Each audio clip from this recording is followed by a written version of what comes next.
Hello and welcome back to the Product Launch Podcast. As always, I'm the host, Sean Boyce, CEO and founder of Next Step. I'd like to welcome to the show today, Jess Podgajny. Jess has spent her career in client service and management consulting, focused on the people side of projects. She is now the founder and CEO of Lluna, which is a B2B platform that enables companies to design, manage, and analyze personalized benefit arrangements. Hello, Jess. How are you? And thanks for being on the show. Hi, I'm great, Sean. Thanks so much for having me. Glad to be here. Yeah, we're excited to talk more about Lluna. And before we get into that, if you could give our listeners a little bit more information about your background and how Lluna came to be. Sure, yeah. So as you mentioned, I've spent my career really focused on client service and more specifically management consulting. And I've had the opportunity to work on with a lot of great clients and incredible people. And really thinking about how to crack the code on the people side of projects. So my financial advisor once said to me, remember that companies are made up of people. And it just always stuck with me. And he was, of course, providing that advice as I was asking about investing in something. But, this idea that businesses are made of people. In order to really sing as a company, you've got people making the work really happen. And I've enjoyed working with lots of different teams and helping them to be more successful, whether it be defining their strategy or reorganizing and then even thinking about their culture as a division, department, or at the company level over the course of my career. So, in light of that, I have this emerging idea start to form about why we live in this, hyper-personalized world, and you can personalize your coffee order, your device, even medicine, and yet somehow the employment arrangements that we have with our employer, when you get a job offer and then ongoing with the kind of a relationship with your employer are kind of stagnant or void of any kind of personalization. So, that was really how Lluna was born. I kept, meeting people or working with people or helping on teams where there was a challenge attracting the right talent or retaining talent, or people's lives were evolving and things change, people leave companies. And I'm like, does it really need to happen this way? Could we think about this a bit differently? And this category of personalized employment is new. So essentially, Lluna is creating personalized employment. It doesn't exist today. We think that everyone should be doing this, and that I hope that one day I can look back and say, this is the way of the world. And really the idea being we can personalize everything in our lives, and at the same time, we are people, we're human, and we're not these robots that are going to work and can just conform. And I think there's this opportunity, and this is our tagline, is that work should be designed for life. And Lluna really enables employees to do that, and enables employers to offer that to their employees. Glad someone's finally attempting to tackle this problem, because I always had that question in the back of my mind as well. Also, as I was bouncing around in different company environments, typically corporate, the benefits would change, but they wouldn't change all that significantly. And I was always essentially thinking I needed to select from an array of options. It never really seemed to fit me, kind of thing. And I always thought that was weird. So it sounds like that's what you're driving at. I'd love to know a little bit more of the details of kind of the value proposition of what you're driving towards and what that might ultimately mean from who's expected to be your clients in this case. Yeah. Great questions. And I'm glad to hear that this is something you've thought about as well. I'm sure that there's tons of people who have thought, why is this all so one size fits all and not tailored in any way? So really what, within the Lluna platform, what an employer can do is select from hundreds of choices or options to offer employees as part of what we call work design. And then employees would answer some questions to say, I want an extra week of vacation, or I'd like to plan for a sabbatical. I'm going to take a sabbatical in 2 years, and I'll start to fund that sabbatical now. Or I want to get a new certification. So based on my company's benefits, I'll get, you know, a certain amount contributed to that type of professional development. And all of this is, again, customizable by the employer, and then it enables employees to really have this level of choice. I think the other really important detail here is that when you pick, like, say you get a job offer, and your employee, the person who's hiring you, has Lluna. They say, here, use Lluna, answer these questions about how you'd like to design your work here. And you might be like, oh my gosh, like I have to pick, this is like high pressure. I need to pick these things and I'm stuck with it. But that actually isn't the intent at all. The goal would be that you refresh your preferences over time. We're human and change is constant. So maybe it's every 6 months, maybe it's once a year, but employees would go through the process of refreshing their preferences to change things like, how much time off do I want? How much professional development am I going to do? What types of voluntary benefits am I interested in? What's my schedule? Do I want to work a compressed work week, 4 10-hour days instead of 5 8s? Or do I want to go to an 80% schedule? I mean, all of these things would be options an employer could potentially include as part of their work design. And then employees, again, get to refresh those preferences over time. So that's really when you think about benefits today, when you get a job offer, you might it's your medical, your dental, your vision. Maybe it says how much time off you have, and potentially some other things like life insurance or other things that the company might offer.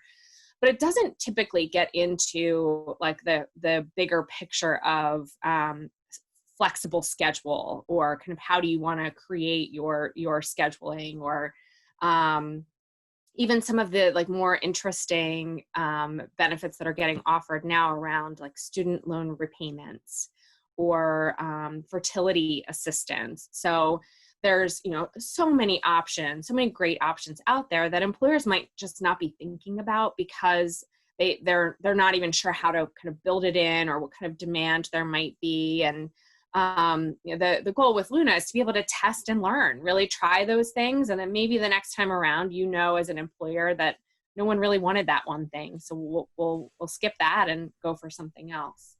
I think the other piece here is that employees really then, are empowered and have skin in the game.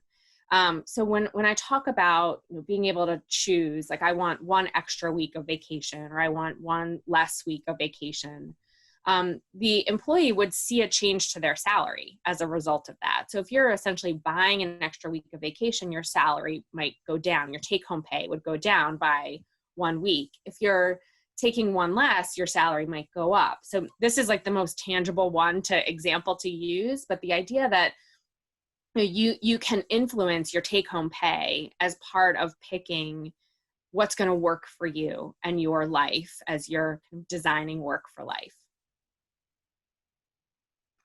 As part of the conversation that we've had previously, I know you shared with me a little bit more about the personal side of how having access to something like this would have benefited you. And that's in terms of how you've thought about it, right? Perhaps that's at least some of the inspiration for why it came to be. Would you be able to share some of that insight with us as well, too? That's always good when we're talking to people building these product businesses, in terms of understanding kind of the user story and how they would use it and how it would benefit them. I think that was particularly powerful in this instance. So in terms of basically how you described it, was your needs for benefits change throughout the course of your life, right? Yeah. Just like you're giving here as examples in terms of how someone may theoretically use it.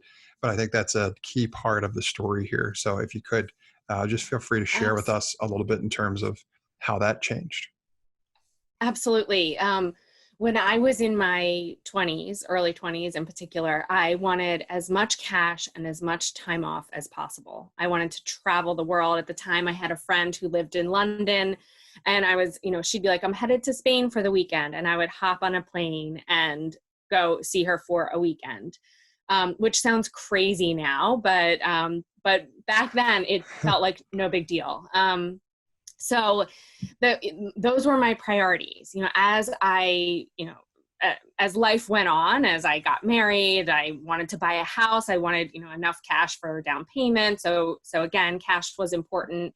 Then I had my first child and realized how important flexibility was going to be to me. I've always been a career person and really pride myself in my work. I love working, but I also knew that I needed to now create more time for this tiny human that was a part of my life. So, and then, I've gone on to have 2 additional kids. I have 3 kids, and I've really kind of seen the arc of how your life can change and evolve, your needs evolve when you work changes as well. The little kids get up early in the morning. So my typical kind of morning heads down time started to go away, and setting expectations with clients and colleagues about when I was available was a big deal. So, another part of this is, and especially in light of even everything that's happening with COVID, is people all of a sudden were thrust into this work from home environment. And it does require a new level of expectation setting and conversation with the people that you're interacting with daily to say, when am I available and how am I going to make that work? So, that you're totally right that this idea really came from this recognition that, over time, I almost felt like I was outgrowing the ping pong tables, or outgrowing certain, all the happy hours. Instead, I was like, no, my happy hour is if I can make it home for dinner with my kids. And, which sounds very sad. I fully recognize and appreciate that. Not at all. But,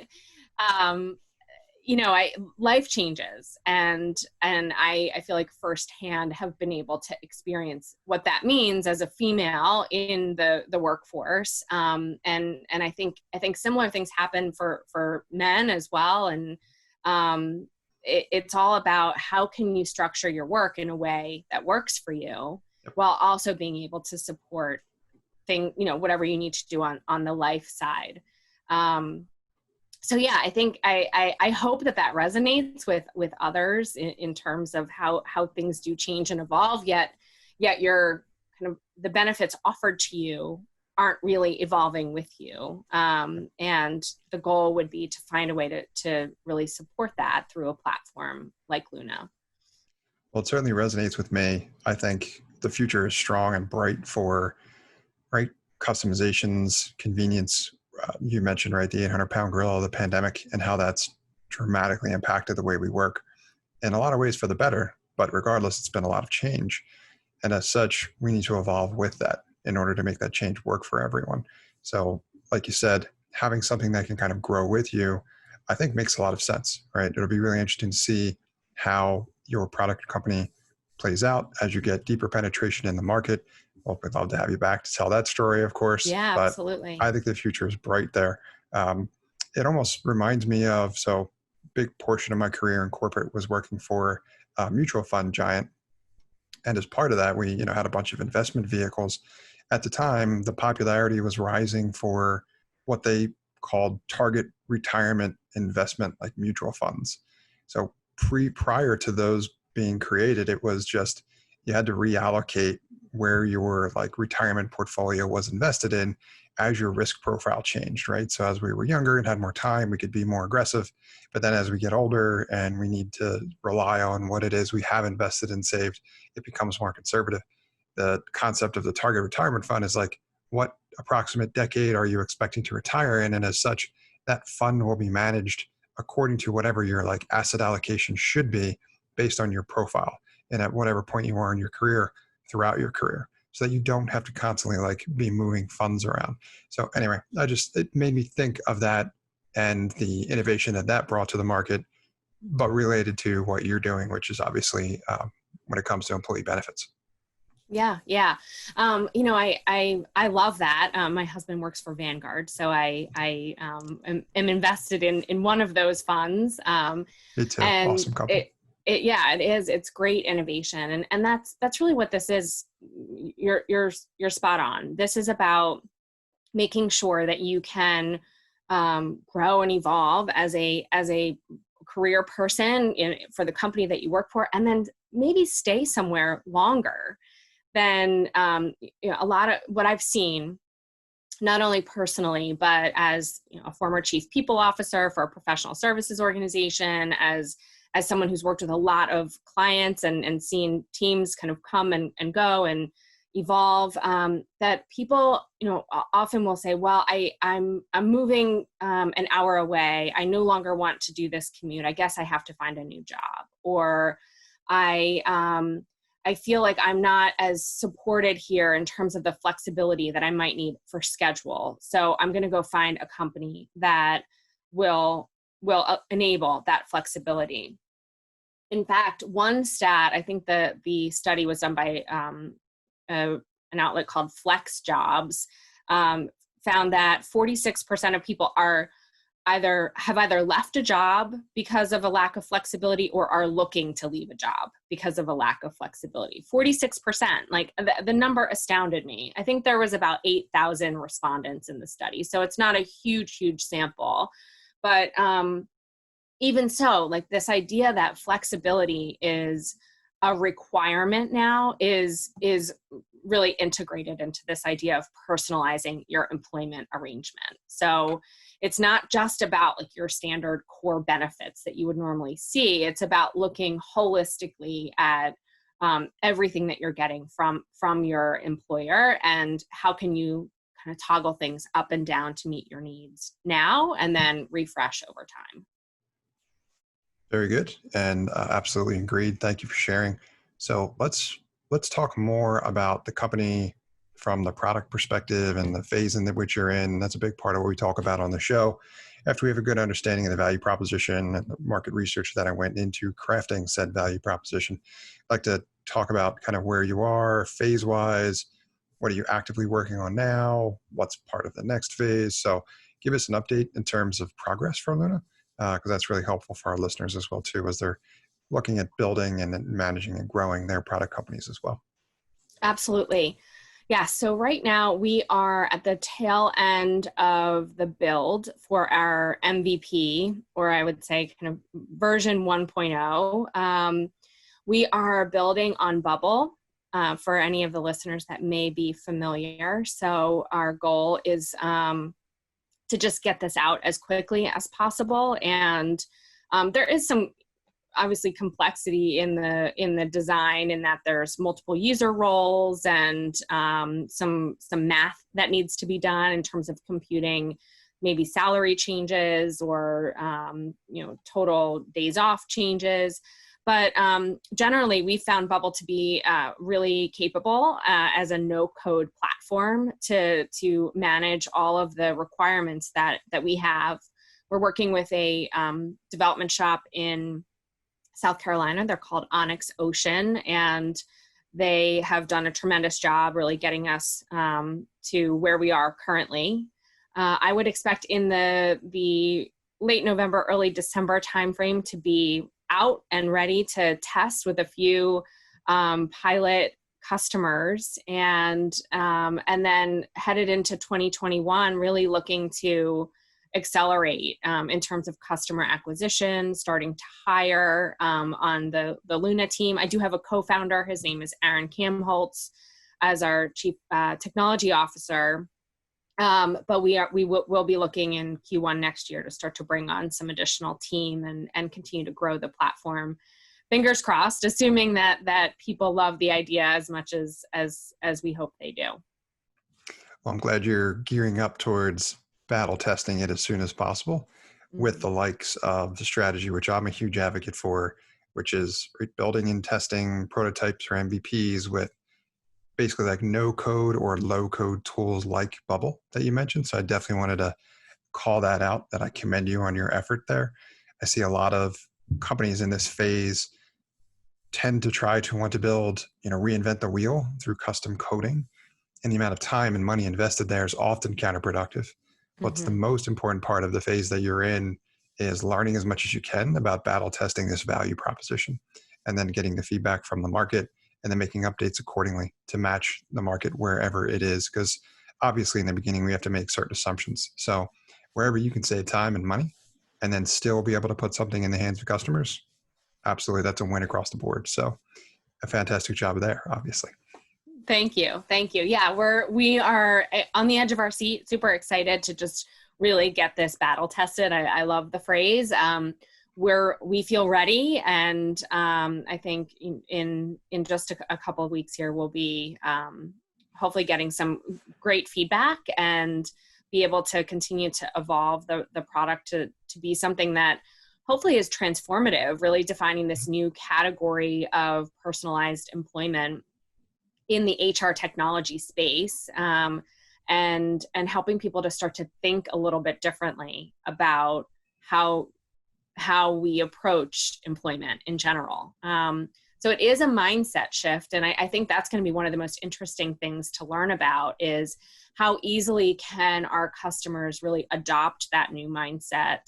And as part of our onboarding, we're hoping to really engage with managers, so managers can be thinking differently about, what does this mean for my team, and how am I going to make everybody successful, and hopefully at the same time delight them, because you're also empowering them to choose what they, how they're setting up their work arrangement. So I think it's going to be fascinating to kind of uncover the challenges with adopting something like this, and maybe the ease with which it can be adopted. I'm not sure yet. Certainly an exciting phase, and I'm looking forward to catching those updates. As part of what we'd like to hear from you as well too is kind of the next step, or really the go-to-market strategy. So talk us through some of those steps. How do you make progress from here with what you're building, and how you're going to be reaching out and prospecting and collecting more of that market research? But talk to us a little bit more through what you're planning in terms of the go-to-market strategy. Yeah, so initially that like bullseye customer target is really going to be small to mid-size tech or professional services companies. So these are businesses that are looking to attract some type of knowledge talent or skilled talent. So software engineers, management consultants, CPAs, companies that need some type of skill, and that maybe often struggle with the ability to find that talent or find enough of that talent.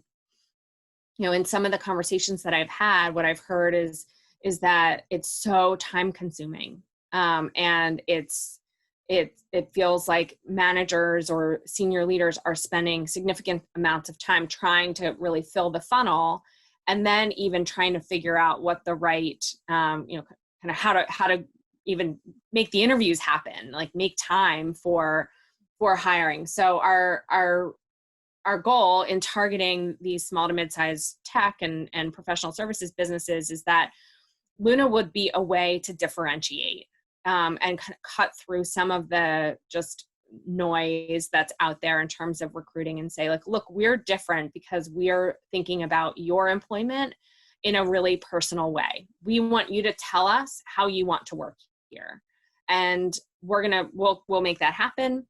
And then you get to refresh this ongoing. So I think that bullseye target is intentional, because there's often struggle in attracting that type of talent. And so we want to try to solve that problem initially. Ongoing, as we get some traction with that particular segment, I would envision us kind of moving more towards the enterprise organization sale. So, thinking about larger companies, especially those that are like people first, that really have that people first mindset. And I've actually had a handful of conversations where potential customers on the enterprise side have said, like, are you ready for us? And I'm like, let me start somewhere, and I'll circle back to you. So I think that there's interest with larger organizations, but we're going to start in the small to mid-size, people that are looking to differentiate in terms of their hiring, to attract and then retain talent. a couple things that you mentioned as part of that strategy that I want to commend and recommend to others listening as well too. The first is when I asked you what the go-to-market strategy was, your ideal profile for target market customer was more specific than I hear of companies at your particular phase. And I think that is a huge advantage for you. I do my best to try to debunk the myth that is, I don't want to get too specific in who we're selling to because I'm going to eliminate all these possibilities, right? And that's conventional wisdom. But it's also the counterintuitive approach is that you really need to get very specific because what you're really doing is experimenting. And the tighter your variables are in an experiment, the more conclusive, essentially, the results ultimately will be from your efforts. So a wider net that you cast is actually going to be harder figuring out what type of fish you're actually trying to catch and seeing what they're interested in. So I like the fact that you have that fairly well down. And so basically just continue with that line of thinking because you want to go as specific as you can and do a larger number of smaller experiments instead of just one long running selling to whoever. It's going to be very hard to measure the effectiveness of that.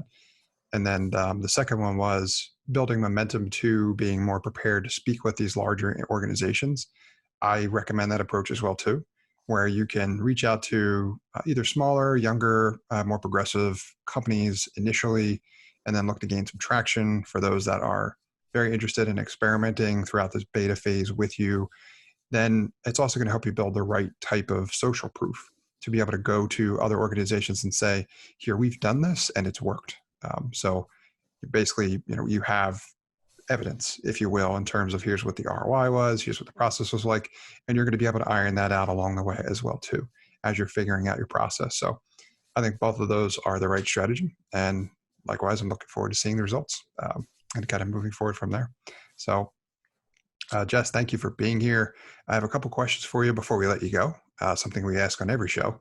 The first one is, are there any resources that you would recommend for anybody else in a similar phase of building their product company where they can go to learn more about whatever you think is important? Oh, great question. I feel like I've searched to the end of the internet. So how long do you have? No. Right. Awesome. As long as it takes to get them all out there, because this is an awesome part of the show. You know what? I will say, I think checking out the bubble.io website. Great one.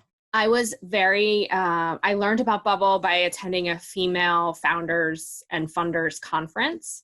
And one of the women that spoke, has built multiple apps in the no code environment and is like a big, basically now goes out and speaks about how she doesn't think anyone should write a line of code, that it should be all no code. And have to meet her. It intrigued me. It kind of like drew me in. I was like, what is all of this? And is it real? And it's been pleasantly surprising that especially the Bubble platform in terms of the no code options out there just has a lot of sophistication. And I would check it out if you're thinking about building an app or trying to create a tech platform. Some of them could probably be built over a weekend if you're building something as straightforward as like a marketplace or something like a Tinder even would be like, there's like templates for it. It's really fascinating to see what they've got out there. So I would check that out. That would be my number one thing to do. And I'm going to ask this because we've had this conversation before, but it sounds like you've read a book or listened to a book recently, which you also thought was particularly valuable. So if you would share that too. Thanks. So per Sean's recommendation from our last conversation, I recently listened to The Mom Test, and I have to say it's all about the concept of how to have really valuable customer conversations. And the mom test being that if you go to your mom and you say, Mom, I have this business idea and here's what it's going to do, that your mom will be like, oh, honey, that's so great. And I can tell you as a mom, I would definitely do that. And then, but really what you should be asking in customer conversations are questions about your customers' problems. So asking for me, that means, what challenges are you facing in terms of workforce planning or in terms of hiring and retaining your team members, and really listening and understanding what customers are experiencing, and then from that kind of taking away your insights to say like, oh, okay, if my customer said that they're really struggling with retaining talent, but attraction's not a problem, then maybe I should think about my messaging a little bit differently, or maybe the way I position the platform will be slightly different. So really valuable book. It was a quick listen, especially if you go at 1.5 speed. You can kind of listen in just a few hours, and really, really valuable. And I'm so bad at remembering authors, but Sean, if you can plug the author here, that'd be great. Yeah, you've got it. Rob Fitzpatrick. And my listeners are tired of listening to my broken record about the mom test, so it's nice to hear someone else recommend it too. I highly recommend. Highly recommend. Yeah, same. Couldn't say enough good things about it. For anybody, especially in this phase or earlier or later, realistically, it's a great way to put yourself in the right mindset when it comes to basically conducting market research, but essentially speaking with customers and getting the right kind of data that you need, not necessarily the data that you want. So, and Rob's a friend. I've had him on the show as well too, so I can recommend that for anybody as well also. Thank you, Jess. Last question I have for you is, who should reach out to you and how can they get in touch? So anyone that's interested in talking about this idea of personalized employment arrangements, I could talk about it all day, every day. I'm just really passionate about the topic. So if you just want to chat, feel free to reach out. My email is jess@Lluna, LLUNA.io. So you can reach me via email. Additionally, if you or your company might be interested in being an early customer for Lluna, if you like the beta customer approach and want to be a great resource for us in terms of receiving feedback, but also an early adopter of this platform, please ping me for that too. I'd love to connect and see if it's a fit. Love it. Thank you for providing. We'll link to all that stuff in the show notes. And thanks for being here to tell the Lluna story, Jess. Thank you so much, Sean. It was great to be here. Thanks for listening to this episode of the Product Launch Podcast powered by Next Step. If you or anyone you know is involved in scaling a B2B SaaS business, please have them reach out to me about becoming a potential guest on our show. They can email me at sean@nextstep.io. That's SEAN@NXTSTEP.io. At this time, we'd like to take a moment to thank the sponsor of our show, Next Step Consulting. Would you like to know what the right next steps are for your B2B SaaS business? Are you trying to grow and scale, but you're stuck? We can help. To find out how Next Step can help your B2B SaaS business achieve its goals, please email me, sean@nextstep.io. That's SEAN@NXTSTEP.io. Thanks, and keep disrupting.